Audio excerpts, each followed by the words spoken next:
नमस्कार. अध्ययन स्पर्धा परीक्षा हेल्प डेस्क या आपल्या यूट्यूब चॅनलवर मी सर्वांचं सहर्ष स्वागत करत आहे. आपण जे इंग्लिश ग्रामरची सिरीज चालू केलेली आहे त्याचा पहिला भाग आलेला आहे. त्याच्यामध्ये आपण काय पाहिलं, फर्स्ट पर्सन, सेकंड पर्सन आणि थर्ड पर्सन. आपण सब्जेक्ट, व्हर्ब, ॲग्रीमेंट हा टॉपिक पाहत आहोत. त्यापैकी आपण पहिले जे 8 रूल आहेत ते आपण पहिल्या लेक्चरमध्ये पाहिलेले. त्याच्यानंतरचे जो पुढचा भाग आहे, पुढचे जे रूल आहेत त्या आपण आजच्या सेशनमध्ये पाहणार आहोत. तर जे कोणी TETची किंवा इतर ज्या काही स्पर्धा परीक्षा करत आहेत, म्हणजे त्या शालेय लेवलच्या असतील, स्कॉलरशिप असेल, NMMS असेल, कंबाईन असेल, MPSC असेल, सरळ सेवा असेल, पोलीस भरती असेल, तलाठी असेल, त्या सर्वांसाठी नक्कीच हे चॅनल हेल्पफुल आहे. त्याचबरोबर या चॅनलवर फक्त एकाच विषयाची नाही तर सर्व विषयांची एकत्रित आणि एकाच छताखाली तयारी करून घेतली जाते. त्याच्यामध्ये गणितचे असतील, गणितचे ट्रिक्स असतील, पुन्हा इंग्लिशचे ग्रामर रूल असतील, मराठी विषयाबद्दल असेल, GSचं असेल, स्टेट बोर्ड असेल, सर्व विषयांबाबतीत अगदी परिपूर्ण नॉलेज देण्याचा या चॅनलचा एक प्रयत्न आहे. तर आपण काय करू, लेक्चर स्टार्ट करू आणि 8पासून जे पुढचे रूल आहेत ते आपण आता पाहून घेऊ. आपण पहा, गेल्या वेळी काय पाहिलेलं, तर काय सिंग्युलर सब्जेक्टमध्ये कोणते सब्जेक्ट येतात, I, he, she, it, this, that, हे कसे येतात सिंग्युलर सब्जेक्ट. सिंग्युलर व्हर्बमध्ये काय येतात, तर आता आयनुसार कोणतं व्हर्ब घ्यायचं, शीनुसार, हीनुसार, हे आपण पाहिलं. त्याच्यानंतर प्लुरल सब्जेक्ट पाहिले, पुन्हा प्लुरल व्हर्ब पाहिले, त्याच्यानंतर त्याचे रूल पाहिले. सुरुवातीचा बघा, पहिला रूल काय होता, तर पहिला रूल काय सांगतो की जेव्हा कर्ता एकवचनी असतो तेव्हा व्हर्ब म्हणजे क्रियापदाला एस किंवा ईएस जोडलेलं असतं. Example, he plays cricket. आता ही प्लेज क्रिकेट इथं दिले बघा, इथं प्लेज मेन म्हणजे मूळ फॉर्म काय आहे, प्ले, आणि प्लेला इथं काय केलेलं आहे, एस किंवा ईएस लावलेला आहे. म्हणजे काय आहे, हे क्रियापद कसं आहे, तर एकवचनी आहे. त्याच्यानंतर सेकंड रूल काय सांगतो पहा, की अनेकवचनी कर्त्यासोबत मूळ रूप वापरले पाहिजे क्रियापदाचे, म्हणजे कोणत्याही प्रकारचे एस किंवा ईएस वापरले म्हणजे जोडलेले नसले पाहिजे. आता इथं पहा, प्ले आहे, इथं रन आहे, इथं एस किंवा ईएस जोडलेलं नाही. हे क्रियापदाचा मूळ फॉर्म आहे किंवा मूळ रूप आहे. थर्ड रूल काय सांगतो, I and you take plural verbs. I आणि यू हे एकवचनी असून नेहमी प्लुरल व्हर्ब वापरतात. आता पहा, एकवचनी कर्त्यासोबत एकवचनी क्रियापद, तसंच अनेकवचनी कर्त्यासोबत अनेकवचनी क्रियापद. पण आय आणि यू काय आहेत, एक्सेप्शन आहेत. आयसोबत काय येतं, इथं कर्त्याला एस किंवा एस लागलेलं नाही, म्हणजेच काय, इथं अनेकवचनी क्रियापद आलेलं आहे. यू सोबत काय आलेलं आहे, आर, आणि आर आपण पाहिलं की आर आपण अनेकवचनी कर्त्यासोबत वापरतो. हे एक्सेप्शन आहे दोन. त्याच्यानंतर चौथा रूल्स काय आहे, की जेव्हा अँडने दोन कर्ते जोडलेले असतील त्यावेळी काय येतं, क्रियापद कसे येतं, तर अनेकवचनी. इथं दिले पहा, आर असेल, वेअर असेल, हे अनेकवचनी आहे. त्याच्यानंतर पाचवा रूल काय आहे, की जेव्हा दोन शब्द एकाच व्यक्ती किंवा वस्तूला दर्शवित असतील तर क्रियापद काय, singular. Bread and butter, my friend and teacher, हे कसं आहे, एकाच व्यक्तीसाठी ही दोन संबोधने आहेत, त्यामुळे इथे इज काय, सिंग्युलर व्हर्ब वापरलेले आहे. त्याच्यानंतर सहावा रूल पहा, की काय सांगितलेलं, की with, along with, together with, as well as या शब्दानंतर व्हर्ब नेहमी कसे पहिल्या सब्जेक्टशी जुळते असते, पहिल्या सब्जेक्टशी जुळते असते. आता इथं कसं पहा, इथं Ram along with, the teacher as well as हे वापरलेलं आहे. इथं पहा, इथं अलॉंग विथ आलेलं आहे, इथं ॲज वेल ॲज आलेलं आहे. ज्यावेळी with, along with, together with, as well as असे शब्द येतात त्यावेळी जे क्रियापद येतं ते कशानुसार असतं, हे इज कशानुसार वापरलेलं आहे, तर अशा शब्दानंतर व्हर्ब नेहमी पहिल्या सब्जेक्टशी, म्हणजे आपला सुरुवातीचा सब्जेक्ट काय आहे, राम, म्हणजे राम सिंग्युलर म्हणून क्रियापद सिंग्युलर इज. त्याच्यानंतर द टीचर सिंग्युलर करता, त्याच्यानुसार इथं काय आलं, वॉज, हे काय आलं, सिंग्युलर व्हर्ब आलं. सातवा रूल काय सांगतोय पहा, सातव्या रूलमध्ये काय आहे, की collective noun can take singular or plural verb. म्हणजेच काय, हे एकत्र टीम, ज्युरी, फॅमिली हे एकत्र गट म्हणून मांडल्यास काय येतं, व्हर्ब सिंग्युलर वापरलं जातं. पण स्वतंत्र मांडल्यास, स्वतंत्र सदस्य मांडल्यास काय येतं, व्हर्ब प्लुरल येतं. आता इथं आपण उदाहरण पाहिलेलं पहा, की द टीम इज विनिंग, काय झाले, तो संघ काय जिंकला. आता इथं द टीम काय आहे, एक संघ म्हणून वापरला म्हणून इथे इज आलं. पण आता इथं दुसऱ्या वाक्यात काय पहा, the team are arguing among themselves. आता इथं दोन्हीमध्ये काय आहे, वादविवाद आहे, त्यामुळे काय झालं, ते संघ काय झालं, विभक्त झाला. त्याच्यानुसार काय आलं, इथं आर आलं. आता 8वा रूल काय पाहिला आपण, each every one either neither take singular verb. हे शब्द नेहमी एकवचनी मानले जातात. आता इथं पहा, वाक्यामध्ये ईच आलं आहे, इथं नायदर आलेलं आहे. कोणतं कोणतं पाहिलं आपण, each every one either neither. हे सर्व जर शब्द वाक्यामध्ये आले असतील तर त्यांच्यानंतरचं जे क्रियापद येतं ते कसं असतं, ह्या ईच किंवा त्या शब्दानुसार काय असतं, सिंग्युलर असतं. मग आता इथं ईच बरोबर काय येणार क्रियापद, इथं ईज आलेलं आहे. इथं नायदरनुसार ईज आलेलं आहे. इथं आर वापरलं, वेअर वापरलं तर वाक्य काय चुकीचं होतं. आता आपण 9वा रूल पहा. Some, all, most, none depend on the meaning of the noun. जर नाऊन काउंटेबल असेल तर प्ल्युरल व्हर्ब येते आणि नाऊन अनकाउंटेबल असेल तर सिंग्युलर व्हर्ब येते. आता इथं पहा, आता वॉटर काय सांगतोय रूल, नाऊन जर काउंटेबल असेल तर काय व्हर्ब प्ल्युरल आणि नाऊन अनकाउंटेबल असेल तर व्हर्ब सिंग्युलर. जर करता हा कसा असेल तर मोजण्यासारखा असेल. एखादं नाम आहे जे आपण मोजू शकतो, एखाद्या वस्तू जर आपण मोजू शकत असू, काउंटेबल असेल तर काय येतं, अनेकवचनी क्रियापद येतं. आणि एखादी वस्तू आपण जर जी मोजू शकत नसू तर त्याच्यासोबत येणारं क्रियापद कसं असतं तर सिंग्युलर येतं. आता इथं पहा, वॉटर काय आहे पहा, तर अनकाउंटेबल आहे. आपण मेजू शकतो का, पाण्याचं मोजमाप करू शकतो का, सर्व नाही. म्हणून इथं काय येतं, मनी, वॉटर हे काय येतात, अनकाउंटेबल नाऊन येतात. त्यामुळे इथं काय आलं, ईज आलं. आता सम स्टुडंट्स, आपण विद्यार्थी मोजू शकतो किती आहेत, हे काय झालं, काउंटेबल आहे. आणि वरचं वॉटर कसं आहे, अनकाउंटेबल. आता इथं काउंटेबल नाऊन आहे त्यामुळे इथं काय आलं, आर आलं. त्याच्यानंतर 10वा रूल पहा, there is or there are verb agrees with noun after it. आता पहा, आता इथं देअर इज आहे आणि देअर आर आहे. Verb agrees with noun after it हे कशानुसार वापरलं जातं, देअर इज येणार का देअर आर येणार, हे कशावरून ठरतं तर ते ज्या नामानंतर वापरलं जातं त्याच्यानुसार. आता इथं पहा, there is a book on the table, there's are books on the table. आता इथं पहा, इथं काय आहे, अ बुक आहे. अ बुक म्हणजे काय, एकच पुस्तक. आणि इथं काय आहे, बुक्स आहे. म्हणजे हे बुक्स कसे झाले, इथं एकच पुस्तक होते, इथं अनेक पुस्तके झाली. इथं पुस्तके अनेक आहेत त्यामुळे त्याच्या आधी जे क्रियापद वापरले ते पण कसं असणार, त्या कर्त्यानुसार अनेकवचनी असणार. आणि इथे अ बुक आहे म्हणजे एकाच पुस्तकाबद्दल माहिती सांगितलेली आहे. त्यामुळे इथं क्रियापद कसं आलं, ईज आलं, सिंग्युलर आलं. इथं काय आलं, प्लुरल आलं. 11 नंबरचा रूल पहा, when either or neither nor are used verb agrees with the nearest subject. ज्यावेळी वाक्यामध्ये आयदर ऑर किंवा नायदर नॉरची रचना असते त्यावेळी जे क्रियापद येतं ते कसं असतं तर सर्वात जवळचा जो कर्ता आहे त्याच्यानुसार वापरलं जातं. आता इथे एक्झाम्पल पाहू आपण, either Ram or his friends are going. Either his friends or Ram is going. आता पहा, आता इथं काय आहे, इथं ऑर आहे. ऑर नंतरचा इथं आपण करता पाहायचं. आता इथं काय आहे, हिज फ्रेंड्स. आता इथं काय आहेत, फ्रेंड्स कसं आहे, प्ल्युरल आहे. त्यामुळे इथं व्हर्ब पण काय आलं, प्ल्युरल आलं, आर. आणि इथं काय आहे, हे ऑर नंतर काय आहे, राम हा एकच व्यक्ती आहे. राम काय आहे, सिंग्युलर करता आहे. त्यामुळे व्हर्ब पण कसं आलं, सिंग्युलर आलं, ईज. रामनुसार ईज आलं आणि फ्रेंड्सनुसार आर आलं. त्याच्यानंतर पहा, 12 नंबरचा रूल पहा, titles, books and names of organisations are singular. म्हणजे वाक्यामध्ये जर हेडिंग आपण पाट्या वाचतो पहा, तर दुकानाच्या पाट्या वगैरे, तर एखादं टायटल असेल किंवा वृत्तपत्रामध्ये जे टायटल असतं तो मथळा असतो, ते टायटल्स असतील, बुक्स असतील, अँड नेम्स ऑफ ऑर्गनायझेशन पुस्तकांची नावे असतील किंवा एखाद्या ऑर्गनायझेशनचं नाव असेल तर ते कसं वापरलं जातं तर सिंग्युलर वापरलं जातं. आता इथं आहे पहा, Gulliver Travels is an interesting book. हे गलिवर ट्रॅव्हल्स काय आहे, एका पुस्तकाचं नाव आहे. मग आता आपण रूल पाहिला की पुस्तकाच्या नावानंतर काय येतं, सिंग्युलर व्हर्ब येतं. त्याच्यानुसार इथं काय घेतलं, इज घेतलं. सेकंड पहा, the United nation is meeting today. आता द युनायटेड नेशन ही काय आहे, एक काय आहे, ऑर्गनायझेशन आहे. त्यामुळे इथं काय आलं, व्हर्ब काय आलं, सिंग्युलर आलं.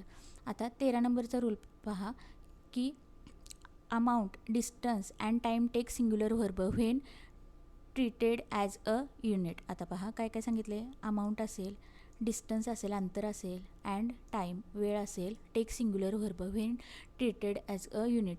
आता एखादा अमाऊंट असेल, डिस्टन्स असेल आणि टाईम असेल, हे जर एककाच्या स्वरूपात सांगितले असतील तर व्हर्ब कसं येतं? सिंग्युलर येतं. आता इथं पहा, 5 years is a long time. आता 5 इयर्स काय दिलं आहे? पिरियड दिलेला आहे, 5 वर्षांचा कालावधी.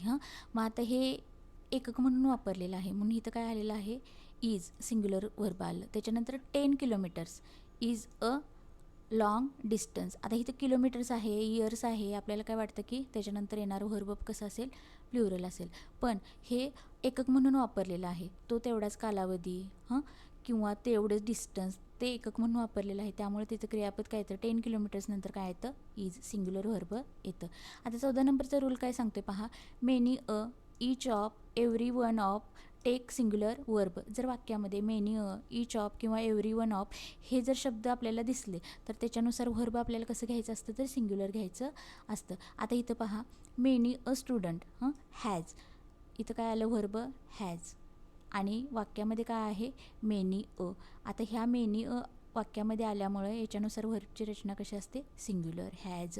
इथं जर हॅव वापरलं तर काय होतं? उत्तर चुकतं. आता इथं पहा, काय आलं? Every one of. आता इथं पाहायचं, इथं एव्हरी वन ऑफ आले वाक्यामध्ये. त्याच्यानुसार इथं क्रियापद पण काय पाहिजे? सिंग्युलरच पाहिजे. आणि आपलं इज काय आहे? बरोबर आहे. इथं जर आर आलं असतं तर काय झालं असतं? आपलं उत्तर चुकलं असतं. त्याच्यानंतर पहा, 15 नंबरचा रूल काय सांगतोय पहा, fractions and percentages depends on the following noun. आता इथं पहा, एक्झाम्पल काय दिले? 50% of the water is clean आणि 50% of the people are happy. आता एखादं फ्रॅक्शन असेल किंवा पर्सेंटेज दिले असेल आणि त्याच्याबरोबर त्या वाक्यामध्ये आपल्याला व्हर्ब काय घ्यायचं हे कशावर डिपेंड असतं? तर तो कर्ता असतो किंवा नाऊन जे आलेलं आहे सिंग्युलर असेल तर सिंग्युलर, प्लुरल असेल तर प्लुरल. आता इथं 50% ऑफ द वॉटर आणि आपण मगाशीच आपण रूल पाहिला पहा, अनकाउंटेबल नाऊन असेल तर काय येतं? व्हर्ब कसं असतं? सिंग्युलर. आणि वॉटर कशामध्ये मोडतं? Uncountable noun. त्याच्यानुसार इथं काय आला? इज सिंग्युलर व्हर्ब आला. आता 50% ऑफ द पीपल, पीपल काय आहे? ऑलवेज प्लुरल असतं, ऑलवेज प्लुरल शब्द आहे. लोक कधी एकटे असू शकतात का? लोक म्हणजे काय? 2पेक्षा जास्त माणसे असतील तर आपण लोक म्हणतो. मग पीपलनुसार इथं काय घेतलं? आर हे काय घेतलं? प्लुरल व्हर्ब घेतलं. आता रूल नंबर 16 पहा, noun of can take singular or plural verb based on meaning. आता बघा, noun of can take singular or plural verb based none of can take singular or plural verb based on meaning. आता इथं पहा, जर वाक्यामध्ये none of आलं तर काय येतं? ते व्हर्ब कशावर डिपेंड असतं? तर ते सिंग्युलर आहे की प्लुरल आहे हे त्याच्या मिनिंगवर म्हणजे त्याच्या अर्थानुसार डिपेंड असतं. आता इथं बघा, none of the work is done. आज कोणतंच काम झालेलं नाही. None of the students are ready. आता इथं बघा, वर्क आहे, वर्क काय याला यस किंवा यस जोडलेला नाही. आता इथं काय आहे? वर्क इज काय आहे? Is done. आणि none of the students are ready. Students काय आहे? प्लुरल आहे, त्याच्यानुसार इथं काय आलं? प्लुरल व्हर्ब आलं. आणि इथं वर्क काम आहे, मग ते सिंग्युलर आहे, अनकाउंटेबल आहे, त्यामुळे इथं कसं आलं? हे इज हे काय झालं? सिंग्युलर व्हर्ब आलं. आणि इथं स्टुडंट्सनुसार कसं असं? इथं plural subject plural verb, singular subject singular verb. त्याच्यानंतर बघा 17 नंबरचा रूल पहा, when using more than one use singular verb. जर वाक्यामध्ये मोअर दॅन वन अशी रचना असेल तर व्हर्ब कसं असतं? सिंग्युलर असतं. व्हर्ब कसं असतं? सिंग्युलर. आता इथं वाक्यच एक्झाम्पल दिलेलं आहे पहा, more than one student has failed. आता वाक्यामध्ये आपल्याला बाकीचं वाक्य त्याचा अर्थ काय काही आपल्याला बघण्याची गरज नसते. मोअर दॅन वन आलेलं आहे, आपला रूल काय सांगतोय? मोअर दॅन वन आलं की सिंग्युलर व्हर्ब येतं. मग ह्याच्यानुसार काय आलं? हॅज. इथं जर वाक्यामध्ये हॅव वापरलं असतं तर हे वाक्य कसं झालं असतं? चुकीचं झालं असतं. कसं झालं असतं? चुकीचं. का? तर आपला रूल काय सांगतोय? जर मोअर दॅन वन हा शब्द वाक्यामध्ये दिसला तर काय येतं?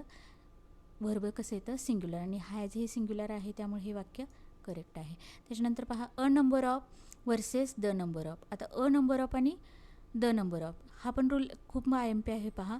इथं आपण एक्झाम्पल पाहू, a number of students are absent आणि the number of students is increasing.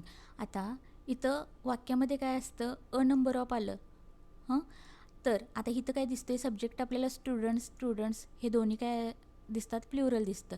पण त्या प्लुरल करत्याच्या आधी अ नंबर ऑफ आलेला आहे आणि एका वाक्यामध्ये काय आलेलं आहे, द नंबर ऑफ. रचना काय सांगते की वाक्यामध्ये अ नंबर ऑफ आलं तर कसं असतं, व्हर्ब कसं असतं, प्लुरल असतं. आणि द नंबर ऑफ आलं तर व्हर्ब कसं असतं, सिंग्युलर असतं. त्याच्यानंतर पहा 19 नंबरचा रूल पहा. News, mathematics, physics, politics always singular. आता यस किंवा ईएस लागलेला असेल तर आता इथं आपल्याला कसं वाटतं की प्लुरल करता असावा, पण इथं काय सांगतं की news, mathematics, physics, politics always singular. यांच्यामध्ये जरी यस असलं तरी हे कसे असतात, नेहमी एकवचनी असतात. आता इथं पहा मॅथमॅटिक्स म्हणजे गणित, हा एकच म्हणजे एकवचने आहे सब्जेक्ट, त्याच्यामुळे ते इथं व्हर्ब कसं आलं, सिंग्युलर व्हर्ब आलं. आता इथं पहा पॉलिटिक्स इज काय येणार, इंटरेस्टिंग. मग आता इथं पॉलिटिक्स नंतर आपण आर येणार का, नाही. मॅथमॅटिक्स नंतर आर लिहिणार का, नाही. तर हे जरी दिसताना प्लुरल दिसत असले तरी त्याच्यानुसार व्हर्ब कसं येतं, सिंग्युलर येतं. त्याच्यानंतर 20 नंबरचा रूल काय सांगतोय पहा. People, police, cattle always plural. People, police, cattle always plural. हे शब्द जर वाक्यामध्ये दिसलं की हे कसे असतात, नेहमीच अनेकवचनी रूपामध्ये असतात. ह्याच्यामध्ये सिंग्युलर प्लुरल हा प्रकारच नसतो. वाक्यामध्ये पीपल शब्द आला की व्हर्ब कसं येणार, प्लुरलच येणार. पोलीस शब्द आला की प्लुरलच येणार आणि कॅटल शब्द आला तरी व्हर्ब कसं येणार, प्लुरलच येणार. आता इथं पहा द पोलीस. आता इथं पोलीस आहे, पोलीसनुसार कसं आलं व्हर्ब, प्लुरल. त्याच्यानंतर पीपल आहे त्याच्यानुसार व्हर्ब कसं आलं, प्लुरल आलं. इथं जर इज वापरलं असतं तर वाक्य कसं असतं, चुकीचं झालं असतं. 21 नंबरचा रूल पहा. Words ending with S but singular in meaning take singular verb. आता काय सांगितलं की जर शब्दाच्या शेवटी यस आलेला असेल पण यस येऊन पण त्याचा जर अर्थ एकवचनी असेल तर ते व्हर्ब पण कसं घेतं, एकवचनी घेतं. आपण पहा micelles is a dangerous disease. Micelles काय आहे, एका आजाराचं नाव आहे, त्याच्या शेवटी यस जोडलेला आहे पण तरी पण त्याच्यानुसार कसं येणार, व्हर्ब सिंग्युलर येणार. शेवटी यस लागलेला आहे, आपल्याला वाटतं की प्लुरल असेल पण नाही, त्याच्यानुसार काय येतं, व्हर्ब सिंग्युलर. आता त्याच्यानंतर आणखीन एक पहा. मग अशी आपण पॉलिटिक्स, मॅथमॅटिक्स पाहिलं तसाच रूल आहे हा. Economics is an important subject. त्याच्यानंतर 22 नंबरचा रूल पहा. Relative pronouns who, which, that agree with their antecedent. आता इकडे पहा who, which, that which agrees with their antecedent. आता पहा he is one of the boys who play football. Who play football. आता she is the girl who sings well. पहिल्या वाक्यामध्ये काय दिले, he is one of the boys who play football. And दुसऱ्या वाक्यात काय दिलेलं आहे, she is the girl who sings well. आता इथं काय आहे, इथं वर्ब पहा यस आलेलं आहे म्हणजे काय येतं, सिंग्युलर. इथं काय आहे, गर्ल एकटीच आहे त्यामुळे इथं कसं व्हर्ब आलं, सिंग्युलर. आणि इथं बॉयज आहेत बॉयज म्हणजे अनेक मुले, त्याच्यानुसार हे कसं आलं, प्ले मूळ रूपात आलेलं आहे म्हणजे प्लुरल आलेलं आहे. प्लुरल करता प्लुरल व्हर्ब आणि सिंग्युलर करता सिंग्युलर व्हर्ब. आता म्हणजे काय सांगितलं की अँटीसिडंट म्हणजे काय, जवळचा जो कर्ता असतो जवळच्या कर्त्यानुसार असतं. आता इथं हू आलेलं आहे पहा, हूच्या आधी कोणता कर्ता आहे, प्लुरल आहे, मग त्याच्यानंतरचं व्हर्ब कसं असणार, प्लुरल असणार. आता इथं हू शब्द आहे पहा, हूच्या आधी कोणता कर्ता आहे, सिंग्युलर, मग त्याच्यानुसार त्याच्यानंतरचं व्हर्ब पण कसं येणार, तर सिंग्युलर येणार. 23 नंबरचा रूल पहा. When and joins two singular nouns referring to different things plural verb. आता पहा bread and jam on the table. जेव्हा अँडने दोन नामे जोडलेली असतील आणि ती नामे जर दोन वेगवेगळ्या गोष्टींबद्दल माहिती सांगत असतील तर व्हर्ब कसं असतं, प्लुरल असतं. आपण तिथं वडापाव मी उदाहरण दिलेलं पहा, ब्रेड अँड बटर पण ती कसं होतं, ती एकच वस्तू होती, एकच पदार्थ होता. पण इथं पहा bread and jam are on the table, तिथं आपण कसं लिहिलेलं की ब्रेड अँड बटर इज. आता ब्रेड अँड बटर नंतर इज का आलं तर ते एकच कन्सेप्ट आहे म्हणून. आता इथं काय पहा, ब्रेड अँड जॅम हे दोन्ही कशाने अँडने जोडलेले आहेत, पण आपण इथं काय वापरलेलं आहे, आर वापरलेला आहे. म्हणजे हा आर डिनोट काय करतो की bread and jam. Bread and jam are on the table. ह्या टेबलवर ठेवलेल्या दोन वेगवेगळ्या वस्तू आहेत, त्यामुळे इथं काय आलं की आर आलं. हा कोणता अनेकवचनी क्रियापद काय सांगतं आपल्याला, इथं आर काय आपल्याला सांगतं की bread and jam are on the table. म्हणजे ब्रेड आणि जॅम ह्या दोन वेगवेगळ्या गोष्टी आहेत.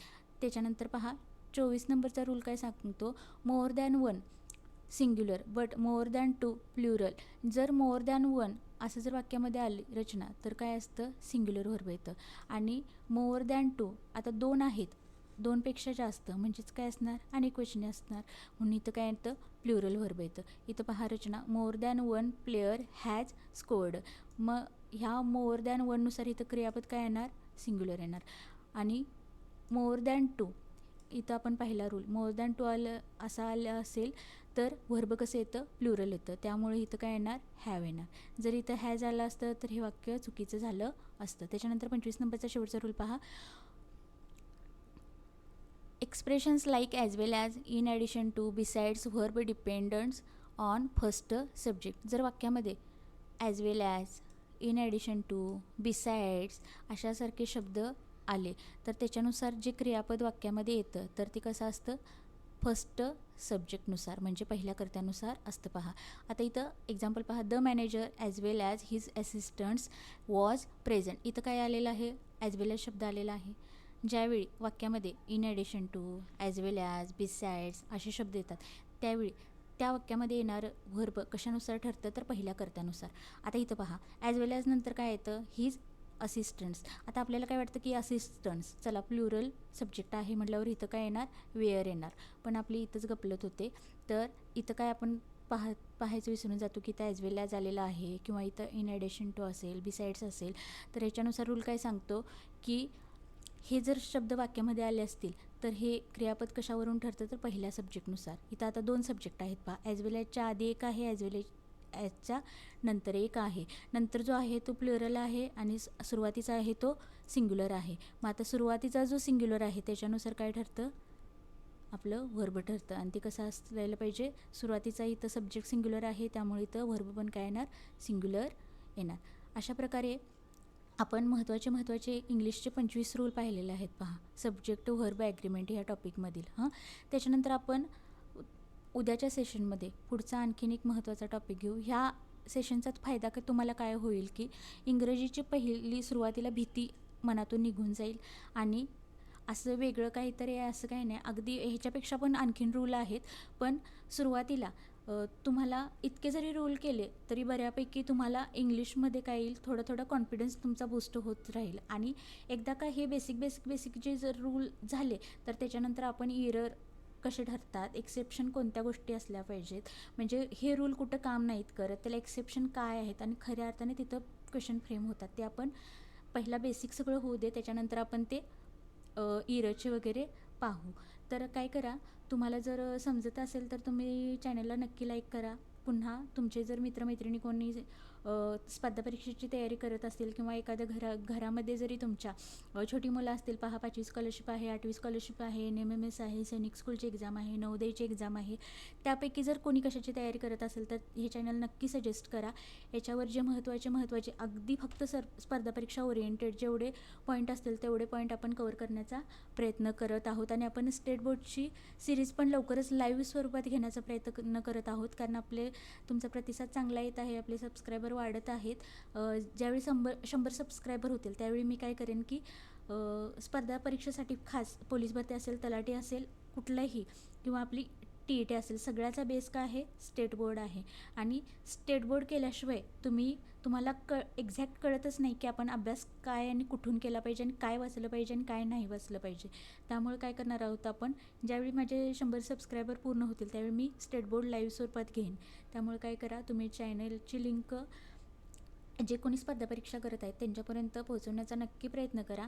आणि हे तुम्ही 1-2 वेळा लेक्चर पहा, म्हणजे तुमचे, किंवा तुम्ही नोट डाऊन केलात तरी उत्तम राहील. तुम्ही काय करा, हे ज्यावेळी आपलं इंग्लिशचं लेक्चर असतं त्यावेळी काय करा, एक वही पेन घेऊन बसा आणि मी जसं सांगते त्याच्यानुसार अगदी शॉर्टमध्ये जरी तुम्ही नोट करत गेलात, ते रूल लिहित गेलात, मग ते तुम्हाला ज्यावेळी आपण इंग्लिशचे प्रश्न सोडवत असू पेपरमध्ये किंवा तयारी करत असताना पण तुम्ही ज्यावेळी प्रश्नपत्रिका पाहाल त्यावेळी तुम्हाला वाचताना लक्षात येईल की बाबा आता मेनी आलं आहे, अमेनी आलं आहे, त्याच्यानंतर प्लुरल सब्जेक्ट आहे, सिंग्युलर सब्जेक्ट आहे, रूल काय सांगतो आपला, मग त्याच्यानुसार तुम्ही थोडं प्रॅक्टिस करा, नक्की जमेल.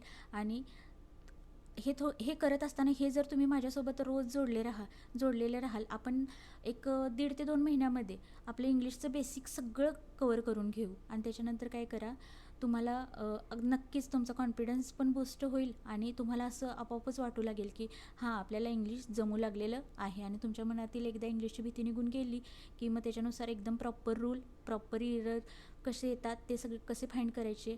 आणि डेली आपली आता व्होकॅबचे शॉर्ट्स येतील, मग त्याच्यातून तुम्ही कसं काय करा, ते शॉर्ट्स वगैरे पहा, त्याच्यानुसार मी जास्तीत जास्त व्होकॅबलरी त्या शॉर्ट्समधून करून घेण्याचा नक्की प्रयत्न करेन. तर आवडलं असेल तर चॅनलला पुन्हा एकदा सबस्क्राईब करा, तुमच्या मित्रमैत्रिणींच्यापर्यंत पोहोचवा. धन्यवाद.